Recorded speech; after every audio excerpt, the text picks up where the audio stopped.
मित्रांनो, लग्नानंतर होईलच प्रेम ही मालिका उत्कंठावर्धक वळणावरती आहे. मालिकेच्या पुढील भागामध्ये आपण बघणार आहोत नंदिनीचा चोर कार्यक्रम सुरू असतो.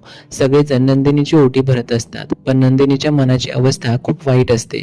तिला सारखे तेच प्रसंग आठवत असतात, जेव्हा तिला बाळाची बातमी समजली होती आणि कशा प्रकारे तिनं तिचं बाळ गमावलं.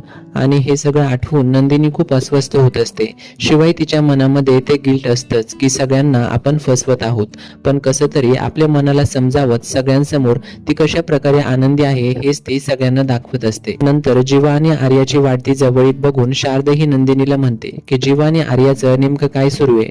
तेव्हा नंदिनी सुद्धा संभ्रमात पडते की शारदाला नेमकं काय म्हणायचंय. नंतर जीवा आणि आर्या ही वरती खोलीत गेलेले बघून पार्थ सुद्धा त्यांच्या मागोमाग त्या खोलीत येतो आणि समोरचं दृश्य बघून त्याला मोठा धक्काच बसतो. पार्थने नेमकं आता काय पाहिलंय हे बघणं रंजकदार असणार आहे.